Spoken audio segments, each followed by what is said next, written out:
All right. Let me see if we're on. Maybe we've been on. I don't know, these controls are still not the ideal, and somewhat a little irksome in terms of, gosh, what is it? Getting to where we see the viewers. Okay, the time reset, so it looks like we are just getting on. If you're new and haven't been on one of these before, my name is Dennis Misigoy, Libertarian, running for U.S. Senate here in the state of Florida for the election coming up now in November of 2022, which is, now less than a year away. We're almost into 2022. So, here we are. I hope everybody had a great Christmas, good time with the holidays. I'm still enjoying a little bit of time off and looking forward to the actual new year itself, getting started. I don't know, man. There's a lot of things to, I'm trying to think in terms of that.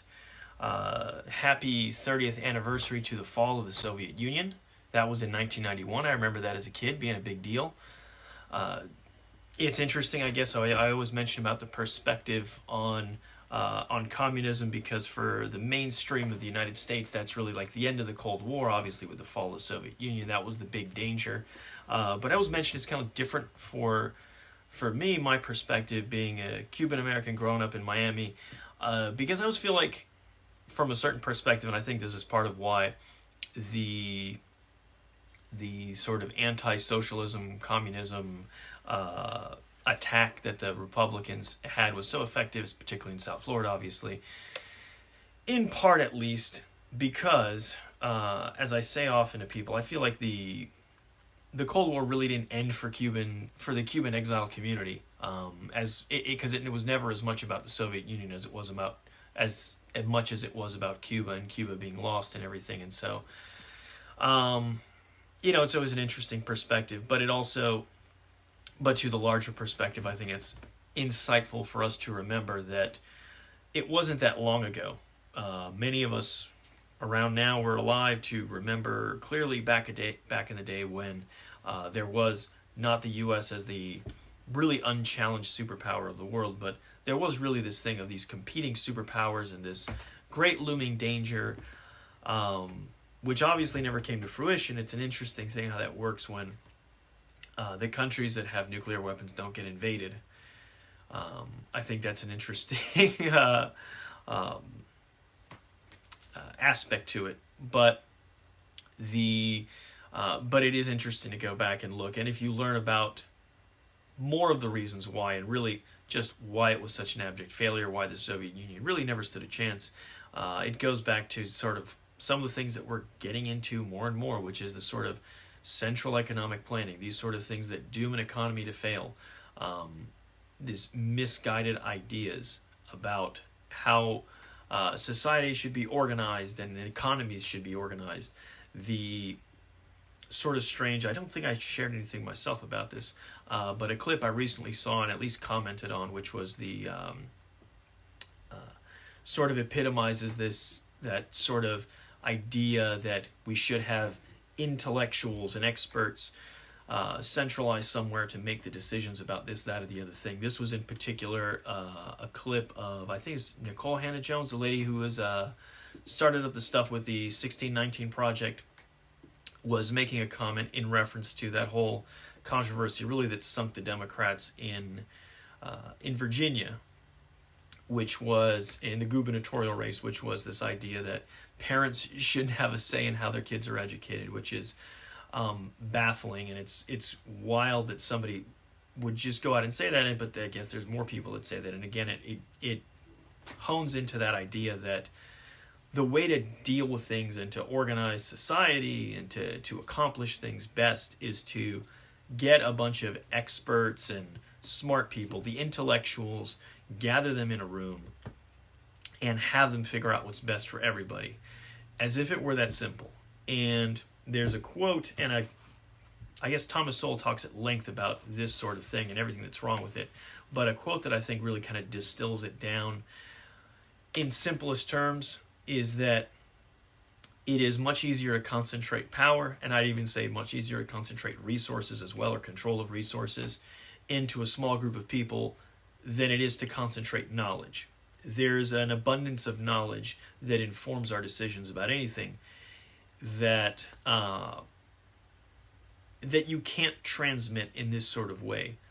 When you think about someone trying to make a decision that's going to apply, particularly you talk about something like education, try to make decisions that are going to apply to everybody, you're really talking about a diverse swath of tens of millions, hundreds of millions of kids in school who are going to be impacted by these kind of decisions. And the question is, well, who's really well informed enough to make that decision? If you think about every kid, and for those folks out there who are parents like myself, I have three kids myself. Every one of them is different. Kids do not come out of, do not exit the birth canal as a blank slate, ready to be programmed by whatever they're fed. Every kid comes out with some amount of personality and temperament, tendencies, aptitudes, and gifts that some are visible very early on, some reveal themselves further down the line. And obviously the more that they work on something, the more it gets honed. But you only need to look at the people who are exceptional in any given field to see that there are people that are legitimately gifted in one respect or another. And we all also have different struggles. And so the idea that different challenges, different environments, different needs, and so the idea that you would have some singular set of people make the decisions is really disingenuous, or at least misguided, let's say. Even assuming the best of intentions, they would never know the differences in needs. Again, trying to give that one-size-fits-all solution, or even try to create some kind of tree or hierarchy that's not flexible, that gives a certain preset kind of set of options that's so limited, and try to guide people in a particular direction versus allowing them to find their path and providing the information, just providing the tools. Another big point about it is this, and this I think actually is relevant if you ever work in a business, or at least relevant to my experience. I don't know, maybe it's different for other people, but because I work as a software developer, so when I'm working on a project, usually, and to kind of give a little more clarity, I've very rarely in my career worked for an actual software development company. Most of my time has been working for a company that does something else, whether that is healthcare or specialized asset management or whatever it may be. Very rarely have I worked for a company that did just software itself, but for a company that did something else. And so as working for a software developer in a company that does something else, any project I'm working on is usually focused on a particular group, whether it's a module for an accounting department, for coding, for who's it going to be used by? And you identify kind of those people and the leadership in those groups, and those are the stakeholders, the people that are impacted by it. So when you think about a kid being educated, who are the stakeholders? Obviously the kid themselves, but also the parent. I think when you talk about the responsible adult, obviously the kid is not really ready to make a lot of decisions. The parent is the person who knows the kid the best and is actually, for the same reasons that legally they are, the person who can kind of make decisions for them. And it's really, what's the word I'm looking for? It should be really plain to see, if anyone stops and thinks about it, that there's no bureaucrat down at the school board or in a state Department of Education, much less in the federal Department of Education, who is going to care as much about your kid as you do, who is going to be more committed to the best interests of your kid than you are. And so it's really important for us to maintain that perspective. And I think that's really important because the way that it is perceived by an organization and things like that is one thing, but it's important to remember that every kid and everyone going through the system, every student is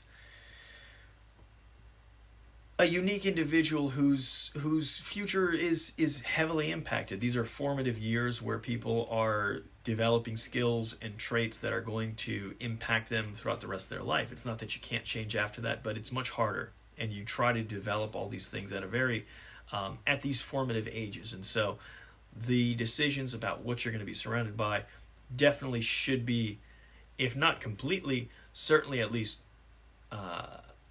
heavily influenced by the folks who are closest to you, know you the best, and are the most genuinely committed. Okay, then surely there are exceptions where parents aren't always on top of it, but by and large, it's used even as an example.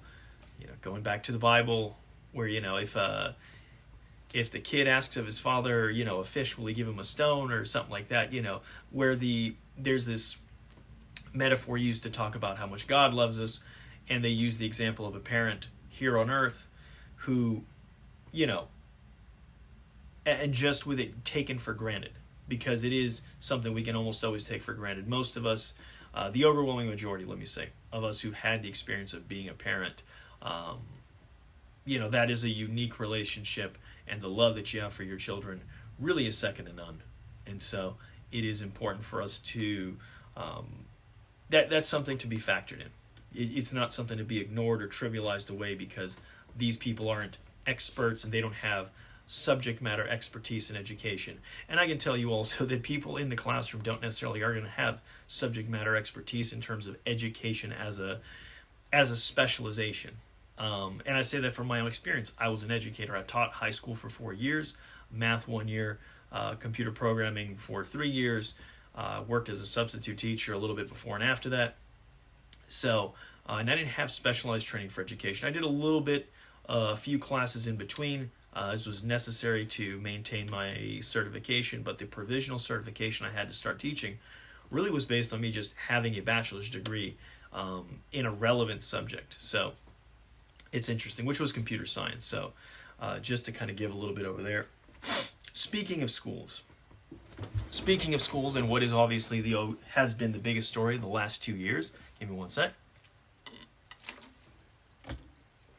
Speaking of schools and the biggest story of the last 2 years, which has obviously been COVID, there was an interesting story that, not a story, but just a little commentary, a video that was making the rounds, and I thought it was interesting. I don't know if you guys will be able to hear it here. I'm going to give it a shot, and we'll see how this turns out. But give me one quick sec, and I'm going to try to pull this up. See if I can drag myself a little bit out of the way, pull this down, and you guys let me know if you're going to be able to hear this. But I thought this is an interesting clip. Guys, it's the crushing impact that our COVID policies have had on young kids and children. By far, the least serious risk of serious illness. But I mean, even teenagers, a healthy teenager has a 1 in a million chance of getting and dying from COVID, which is way lower than, dying in a car wreck on a road trip. But they have suffered and sacrificed the most, especially kids in underrepresented, at-risk communities. And now we have the Surgeon General saying there's a mental health crisis among our kids. The risk of suicide attempts among girls now up 51% this year. Black kids nearly twice as likely as white kids to die by suicide. I mean, school closures, lockdowns, cancellation of sports. You couldn't even go on a playground in the DC area without cops shooing the kids off. Tremendous negative impact on kids, and it's been an afterthought. It's hurt their dreams, their future, learning loss, risk of abuse, their mental health, and now with our knowledge, our vaccines, if our policies don't reflect a more measured and reasonable approach for our children, they will be paying for our generation's decisions the rest of their lives. And that, to me, is the greatest underreported story. So I don't know how clearly the sound came through there. I tried to see just in case if it wasn't picking up through the in-computer audio. I wasn't sure if it was. I tried to put up the headphones that I have connected over to the mic that I think is picking up from the camera. But this is talking about his underreported story. This is a clip from Face the Nation if you want to go try to find it. But Face the Nation on CBS, I guess in one of their most recent shows, they were doing like a year in review and talking about what's the most underreported story of the year. They were going around in their little panel. And this was one is something that is where we talk about the mental health issues and a lot of the problems that have come out of the lockdowns. And it's interesting, something that really gets to me just because it's something we've been talking about so long, from at least the middle to late last year. So more than a year we've been talking about this. Libertarians and a few others have talked about the fact that there's a cost to this, locking people in. I made the point that, 15 days to flatten the curve, which is what we were originally told back in March of last year. 15 days to flatten the curve was a pretty reasonable ask and a reasonable sacrifice, and most people were willing to do it. I don't remember there being a whole lot of resistance to that back when it happened. Everybody was new, people were scared, they didn't know what was going on, and they said, you know what, we'll do this. We'll all hunker down and we'll all be in this together. And that was a reasonable sacrifice to ask to people. 2 years in a lockdown is absolutely not. And we're very fortunate here in Florida that we haven't had to deal with that. Whatever other issues I may have with our state government and the governor and some of these other folks, whatever other issues I may have with them, they got this stuff right, at least in terms of not, trying to maintain the state in that condition, in that position, having kids locked away at home for, again, close to 2 years. It would be now, just a little bit shy of that. When I hear about what's going on in other states and really the negative impact that it has on kids' education, and I saw a little bit of it myself. It's not the same thing when my kids were,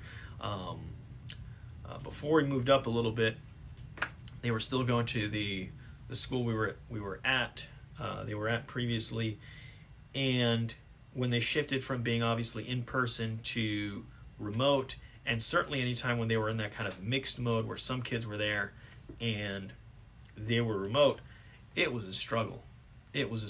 And kids who've been stuck in that permanently, or perpetually, I should say, as their states have just kind of meandered in this sort of thing and bought into the fear-mongering and freaking out now with Omicron, they're paying the cost. And it is really concerning that folks continue to double down on this. I think they're going to do it at their own peril.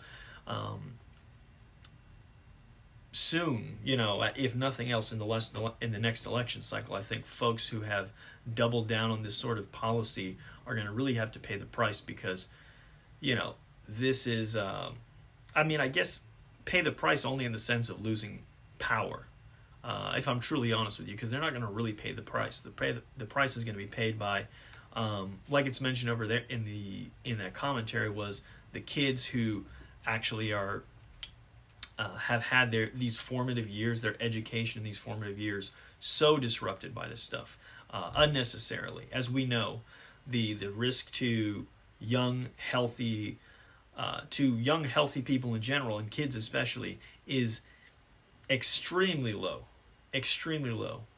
by comparison, and that is something we should be thankful for. The fact that it is poses so little danger to kids, and one really has to make a judgment on what they think about the teachers' unions and stuff in certain places that have really fought against being back in school and actually teaching the kids in person. So there's a tremendous impact, and it is another example of this, and I've said it a number of times, where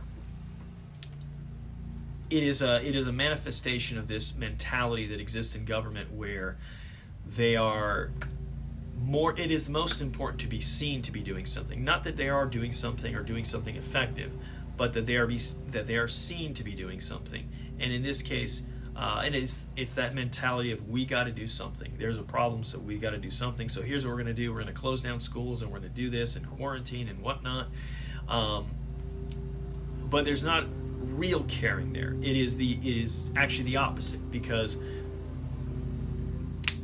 it is the opposite of it, because in this case they're not considering the cost and the harm that's done. Because if you cared, if you were concerned, you would look at the harm and consider the cost of these kind of bad policies. And obviously, in this case you would reconsider. Certainly after this much time, if you hadn't already. I got a comment here from Brian on the Facebook side. So as a U.S. Senator, what would I do concerning the lockdowns? So most of the lockdowns and stuff have been, at least in terms of how they've been implemented, have been at the state levels. But the one thing I would do, and as much as possible, is everything, all the pressure that the federal government is able to put onto this stuff is based on, money that they put into the states and conditions that they throw on and as part of programs. So what I can do, again, is only one vote in the Senate, but do everything I can to try to cut away funding from any program that's being used to put pressure on that. Not so much the lockdowns, but if I think about like the vaccine mandates where it's going through OSHA, again, I probably can't wholesale do it myself, but again, get the ball rolling to defund or dismantle and abolish OSHA, really, which really, again, on top of this, is not a constitutional function of the federal government, not to mention not a legitimate function of government anyway, but if not constitutional to begin with. And so that should be a really easy sell to be able to say, well, this is not constitutional, on top of it infringing upon individual liberty in this kind of way. And I think you need to take the same approach with anything that's coming from the federal government that's trying to push down on this. I'm reticent to do the whole sort of approach of bribing states into doing, in sort of creating new incentives to say, we'll give you more money if you open up. But I don't think, again, that's the proper role for the federal government. But in as much as we can, and in as much as the federal government has been creating incentives for people to do this, we need to remove that, because the federal government certainly should be making those policies. I'd probably also look at whatever could be done to dismantle or at least reduce the influence of the CDC, simply because they've been so wishy-washy and all over the place. There does need to be turnover in these organizations, National Institutes of Health and so forth. I mean, we know the players who've been big and influential here, so the biggest thing is to reduce the ability of them to continue to influence. Obviously, I'm not in a position to go and fire anybody, or wouldn't be. So, but in as much as possible, the one thing that that the Congress as a whole, and the Senate and the House have, is control over, and obviously it originates in the House, but control over where money goes. And that's the biggest thing. If you can't do anything else to these sort of departments or programs, at bare minimum, we need to be able to stop sending money to these programs that are doing harm. Most people won't approve of that, and when I say funding those programs, but because everything's so wrapped up together, nobody gets a choice, nobody gets a shot, and so that's really where it needs to begin, at least in terms of the federal side. Stop encouraging, stop subsidizing this kind of stuff and encouraging and putting pressure on states to do it. That needs to end. And each of the states, I shouldn't say that I have confidence that they'll figure it out on their own, but I think the states, certainly some states have figured it out on their own. Some states are middling in the middle. Again, we're fortunate here in Florida, but we need to continue on that. And again, as a senator, you're trying to make sure that the policy is set correctly for the country as a whole. And again, you have the federal government adhering to the Constitution, which definitely this sort of thing is way outside of the bounds of what the federal government can do. Certainly state governments can, and some will continue to do that, but they do that at their own peril. We've seen how people have been fleeing from the perpetual lockdown states to the free states. I'll use that term loosely. Freer states, at least in the time of COVID. The less lockdown states. So, but I think that's, I think it's important for us to keep in mind. So,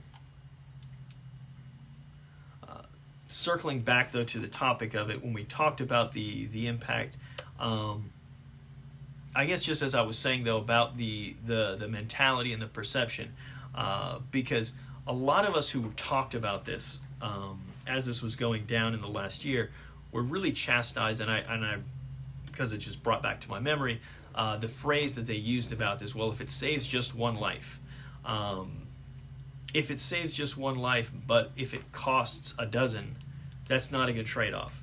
I'm not, without even getting into what's the situation of lives that we're talking about, people who are already terminally ill or at really advanced age versus young kids who are committing suicides. Not even going to get into that. We'll put that part aside and just say that this sort of simplistic rationales that are given to say things like that and these slogans, it really is important for us to look past that and say, what really is the cost? And even if you can't figure it out from the beginning, because oftentimes you don't really know what are going to be all the unintended consequences. You can come up with some of them, because we try to do that. You look at the incentives that are created by different programs or different policies, and in this case, there's a lot of obviously a lot of trouble as you're not allowing kids to get into school and allowing people to interact normally. As the more barriers you create to normal human interaction, what humans would normally do if they're free to act, the more you create barriers to that, the more harm you're going to do in all sorts of ways, economically and socially, and all the other things that we've seen cascading down from that. Obviously, we know about the economic turmoil that has gone on. It is head-scratching. I shouldn't say head-scratching. I mean, I guess it is sort of par for the course for every president, every administration to proclaim that they're a great success, but it is really remarkable how, with this bold face, that the current administration is able to sort of pat themselves on the back and say about what a great job they're doing, and particularly talking about the economy and job creation and whatnot. And when the reality is we're facing massive debt, we've got this crazy amount of inflation going on, et cetera, et cetera, et cetera. And as all this is happening, they want to take credit for job creation, even though we're really just talking about where the economy was shut down and people lost their jobs and now people were finally starting going back to work.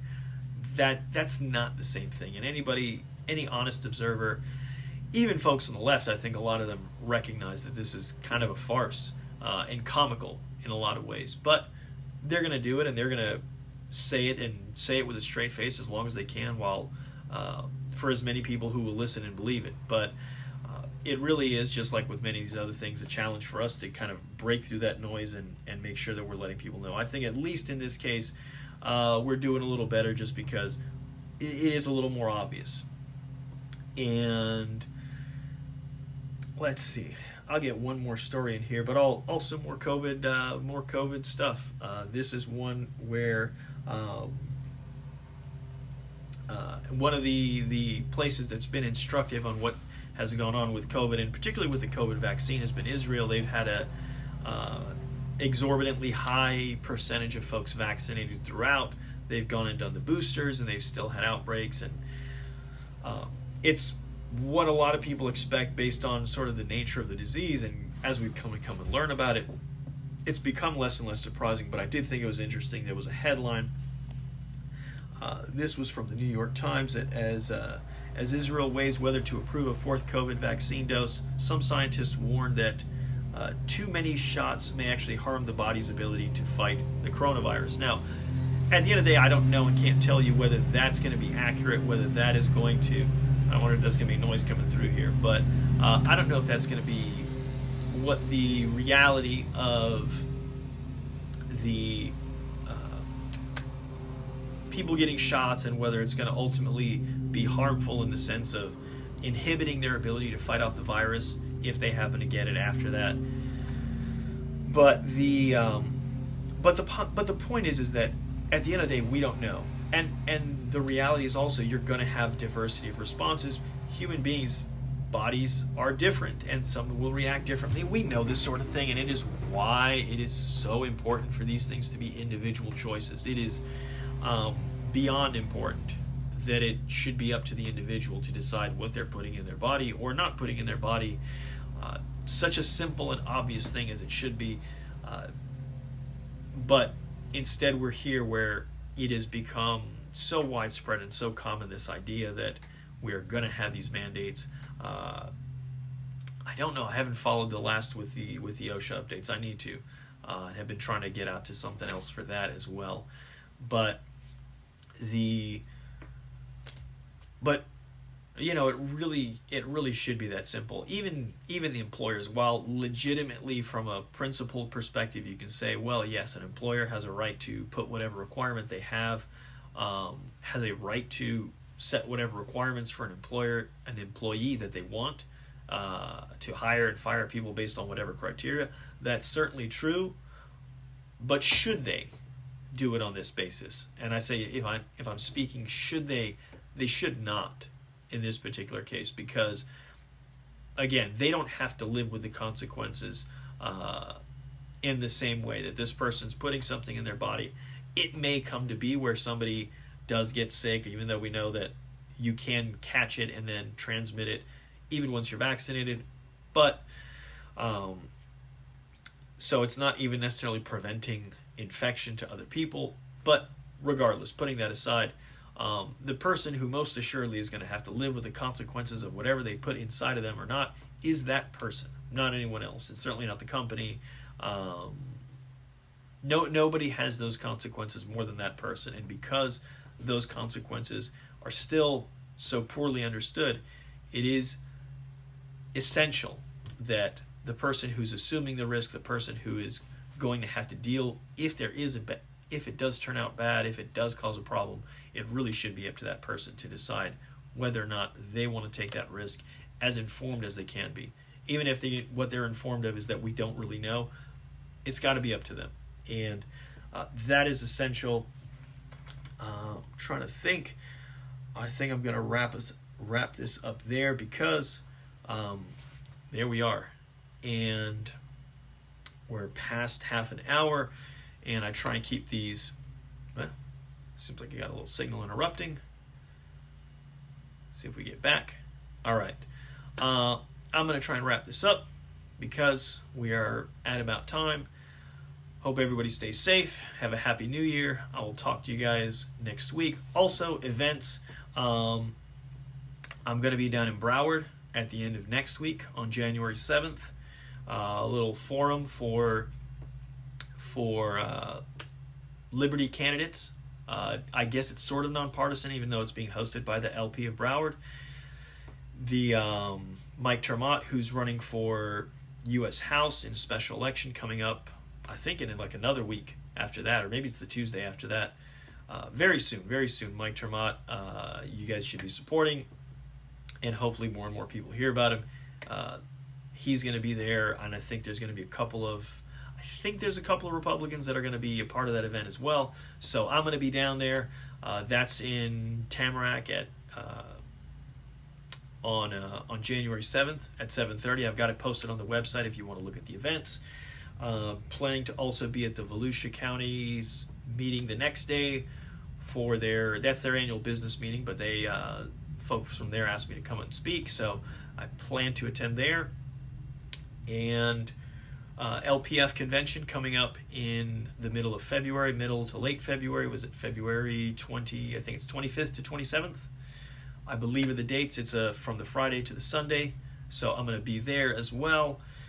And I'm trying to think what else. I'm planning to also be in Seminole County in February, and I think I'm looking at trying to get to Duval in March, but plenty of time till there. And yeah, I'll be on next. Be back on next week. Hope to see you guys there. Help me out, man. Let's also finish up this quarter good if you can. Please support. We got the link in the description. Make sure that you help us out, man. All right. Talk to you guys then.